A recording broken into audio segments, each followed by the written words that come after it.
Bonjour, je m'appelle Blackout et donc aujourd'hui je vais vous faire la review de ma M4 Specna Arms, donc RIS, acheté sur Gunfire 173 euros il y a quelques mois.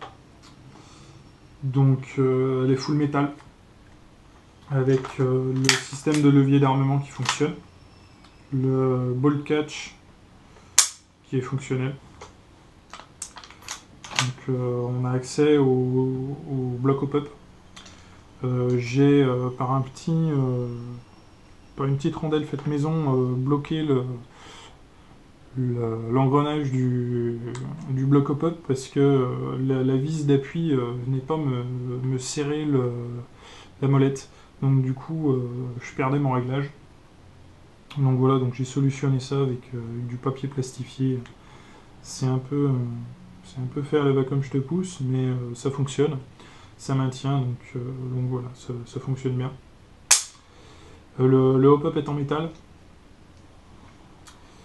Euh, que dire d'autre? C'est une excellente réplique. Les seuls upgrades que j'ai fait, c'est un canon de 601, canon interne de 601 PDI Raven, acheté chez Airsoft Entrepôt, qui m'a été livré dans les 48 heures après. J'ai aussi acheté donc un joint rouge Mad Bull. Joint hop-up rouge Mad Bull. Je me rends compte qu'en fait j'ai fait une erreur parce que c'est un joint qui est destiné certes au semi-auto, donc c'est mon style de jeu, mais au semi-auto et principalement au coup par coup, au snipe en fait. Aux gars qui vont faire vraiment que du semi pur et dur. Et ce qui fait que quand je commence à allumer un peu, comme elle a une excellente réactivité, et ben les billes remontent vachement et même à courte portée, ce qui fait que j'ai mes camarades au niveau du visage alors que c'est pas mon désir. Les imprévus du direct. Euh, oui, donc j'atteins mes collègues en pleine tête alors que c'est pas mon désir au départ, puisque je vise la cuirasse ou les jambes. Donc à l'origine, il y a des visées mécaniques, mais qui étaient trop moches. Donc je les ai virées et j'ai tout de suite remplacé par une ACOG que j'ai eu un petit peu de difficulté au départ à régler. Mais ça se passe très bien. Donc pareil, ACOG acheté donc, comme la réplique chez Gunfire. D'ailleurs acheté en même temps que la réplique. J'ai acheté la COG 51,08 €. Et franchement, elle fait son boulot. Point rouge, point vert. Le point vert est un peu diffus, même le plus concentré des deux. Donc du coup, j'utilise en permanence le point rouge le plus concentré. C'est très pratique. Ça permet une visée instinctive à deux yeux assez rapide. Donc bon, voilà. À l'origine, elle est livrée donc avec un chargeur iCap. Et comme c'est pas mon style de jeu, donc moi j'ai acheté des chargeurs low cap, donc de 30 coups. Ils valent un peu moins de 5 euros. Ils sont en plastique, bien sûr. Gunfire fait les mêmes en 30 coups aussi, mais en métal. Et ils sont à peu près 6 euros. 6 euros pièce. Donc bon, moi avec la version plastique, j'ai eu aucune misfit. Ça s'engage bien. Ça force pas. Il y a un tout petit peu de jeu, mais pas énorme. C'est vraiment appréciable. C'est vraiment une excellente réplique. Donc il y a un semi assez réactif. Et un auto qui est à peu près un petit peu plus rapide encore que le semi. Donc elle a une batterie de 9 volts 6 au départ, si je ne me trompe pas, donc 1100 mAh, qui fait son boulot. Hein. C'est généralement, elle m'a toujours tenu la journée. Bon, je la recharge tous les week-ends. Enfin, ça dépend de la quantité d'énergie que j'ai bouffé le week-end précédent, mais c'est vrai que généralement, elle me fait toute ma partie du week-end. Je l'ai déjà utilisé sur ma toute première partie. J'avais chargé ma batterie, je l'ai utilisé le samedi après-midi, tout l'après-midi, et je l'ai utilisé le dimanche de 10h du matin à 18h le soir, quasiment non-stop, et franchement, elle fait bien son taf. Ensuite, donc une chose qui m'a été demandée par des collègues, c'est un custom que j'ai fait. Comme j'aime pas en fait le lance-grenade de 40 mm qu'il y a donc sur les M4, qui est à mon goût franchement laid, c'est juste ignoble. Donc j'ai voulu adapter en fait un lance-grenade de FN Scar. Donc je partais un peu dans l'inconnu, donc bon, je remercie Mathieu de Airsoft 42 qui m'a gentiment prêté le lance-grenade de M4, enfin le lance-grenade de Scar pour voir si jamais je pouvais le monter avant de l'acheter. Voilà. Donc ça se monte assez bien. Il faut toutefois avoir un RIS assez court, parce que du fait que là on a un arrêt, mais ben, on peut pas le mettre comme on veut.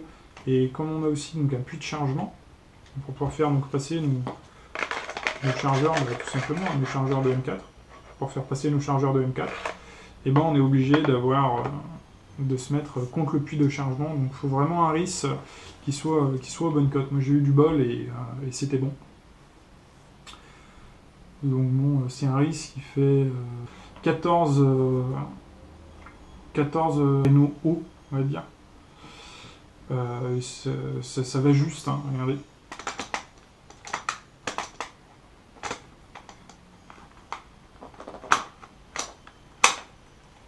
Voilà, donc là, avec le... Hop là. Et ça y est, c'est bon, il est monté. Donc il faut savoir que moi, au préalable, j'ai dévissé, donc avec une petite clé Allen, ou clé 6 pans. J'ai dévissé ces deux écrous là, qui sont traversants, pour pouvoir passer la lèvre qu'il y a sur tous les puits de chargement de M4. Donc après, donc, vous n'avez plus qu'à le resserrer. Je mettais un bon petit coup de serrage.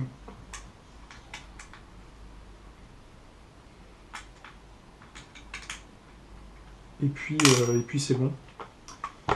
Donc après, donc, vous n'avez plus qu'à insérer votre chargeur par le puits de chargement. Et puis voilà. Donc moi ça lui fait une gueule que j'apprécie quand même bien. Ça fait quand même un beau bébé. Et puis voilà, on n'a plus qu'à l'orientable, c'est quand même pas mal. Faut savoir donc qu'il y a les FN Scar vous sont vendus, alors tout dépend d'où vous l'achetez, mais ils peuvent vous être vendus donc soit avec un seul puits de chargement, étant donné que la partie de puits de chargement elle est interchangeable. Donc là, pour les gens qui ont un M4, il faut bien qu'ils fassent attention à prendre donc un lance-grenade de FN Scar avec un puits de chargement pour M4, c'est-à-dire en fait un puits de chargement pour des chargeurs de 5,56 autant. Sinon, vous avez donc aussi, moi je l'ai eu livré donc avec deux puits de chargement, et donc ça c'est des puits de chargement typiquement pour des chargeurs de M14, c'est-à-dire des chargeurs de 7,62. Donc à pas se planter quand vous le commandez, surtout si jamais vous le commandez et qu'il n'y a qu'un seul puits de chargement, il ne faudrait pas se retrouver avec un lance-grenade sur les bras. Bon après, sur Eobi Asia, j'ai vu qu'ils vendent aussi le puits de chargement sans le lance-grenade. Mais bon, vous vous retrouverez avec un puits de chargement sur les bras, quoi qu'il arrive. Donc vaut mieux acheter un où vous ayez les deux si jamais vous n'êtes pas sûr, ou tout simplement bien se renseigner et prendre le bon puits de chargement tout de suite. Voilà, donc suite à l'achat de mon lance-grenade, j'ai donc acheté des grenades donc, de 40 mm, donc assez courtes. Hein. Je vais en acheter des SHS, je crois, chez Airsoft Entrepôt, qui seront un peu plus longues et qui vont tirer un peu moins de billes. Donc celle-ci, donc c'est une King Arm, donc elles étaient vendues donc, par 3. Je ne leur trouve pas énormément de défauts, si ce n'est 2 défauts majeurs. Les billes, c'est véritablement une galère à réarmer. Bon, à réarmer, c'est vous faites un tour complet et vous revenez en arrière. Bien souvent, il n'y a pas besoin de faire le tour complet, on entend un cliquetis avant et le percuteur, enfin l'amorce, pardon, revient en place.